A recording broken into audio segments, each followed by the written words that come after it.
with a story that has captivated the city of Detroit all summer long. That's a good word. And Captivated. now has left a lot of fans shaking in their shoes, feeling sick. Yeah. Tigers, who once upon a time had a 12.5-game lead in the Central and a chance to clinch the division at home this week as they began the final homestand of the season. All of that now feels like a distant memory as they lost a 6th straight game Sunday, today.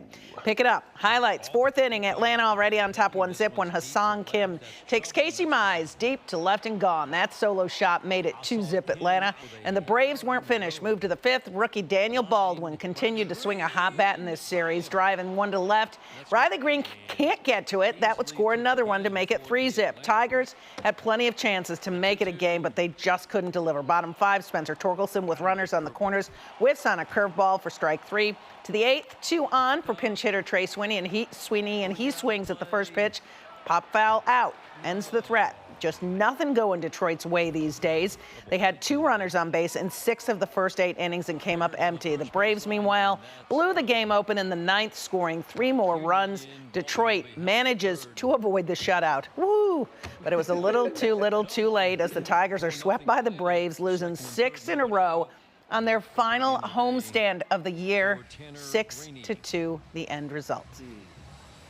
I feel like we're trying our best to find solutions and not just complain about what is going on. And today, we gave ourselves so many chances to break through and then couldn't quite hold the strike zone when we needed it the most. And they chipped away and came up with some big swings. So it's rough going, but you know, we have the most important road trip of the season staring us right in the face. Keep showing up to the yard every single day and finding ways to win the day. I mean, yeah, that's really it. I mean, there's no secret sauce. It's switch your batting gloves up, you know, switch your cleats.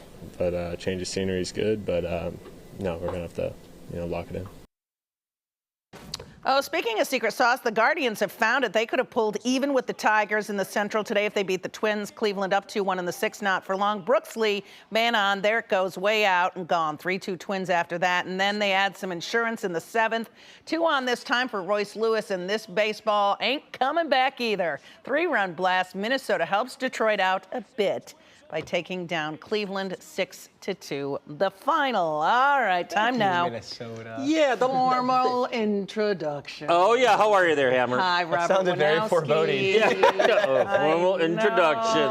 know. Oh, introduce me again. Robert Winowski. There we go. Woohoo! Playing third for your Detroit Tigers, because no one else apparently can. You said it, not me. And my friend Will Birchfield. All right, guys, this is really scary. They had a 10-game cushion 17 days ago. They were once 24 games over 500.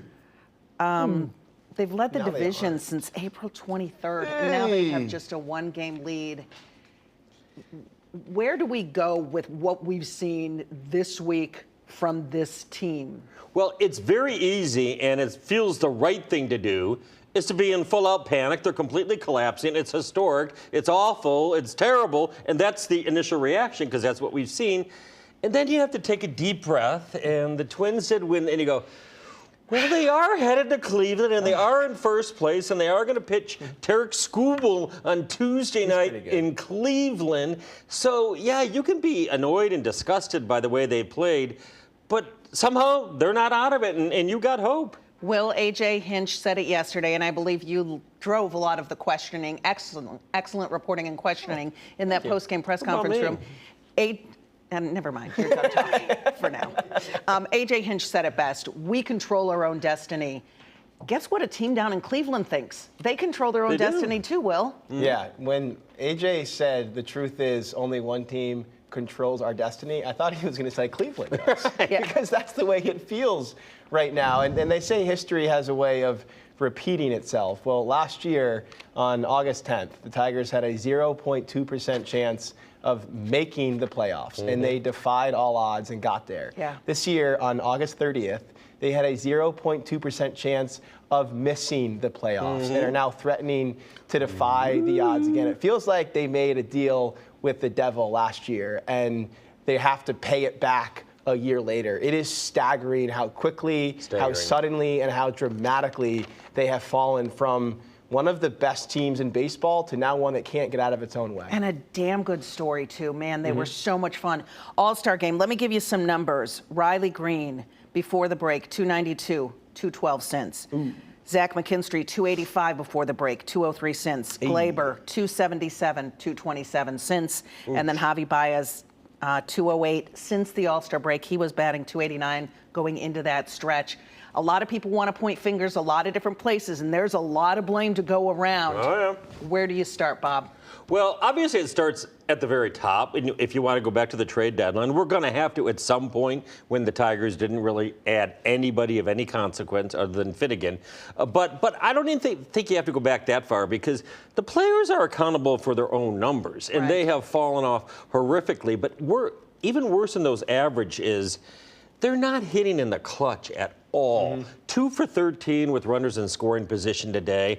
And I feel like that's the thing they can't. Their pitching, actually, in the last week or so has been okay. It's been fine. The starts have been okay. Bullpen blew up a couple of times.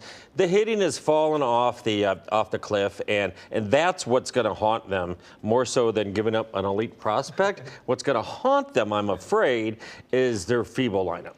When you leave 42 runners on base in a homestand, the final homestand of the season, 42? when you can actually make some noise towards winning the division for the first time since 2014, Will, how is a team like that even going to survive if they get to the wild card or to the postseason, which now feels a little like maybe they don't even get there? Yeah, I mean, you hope that they decompress and take a breath tomorrow with the off day and try and find the fortitude they need Tuesday in Cleveland. But I thought A.J. Hinch said it well today after the game and said it honestly, that it's easy to say this team is pressing and trying to do too much when you watch their at-bats in big spots. That's when they expand the zone. And Spencer Strider has great stuff, but he didn't have great command today. And it seemed like every time the Tigers came up with runners on base and he was spraying the ball, they were spraying the zone. And all of a sudden, when they should have been in 2-0 counts or 3-1 counts, they were in 1-2 counts and then striking out. And that is the sign of a team that in those clutch, gotta have it situations is feeling the weight,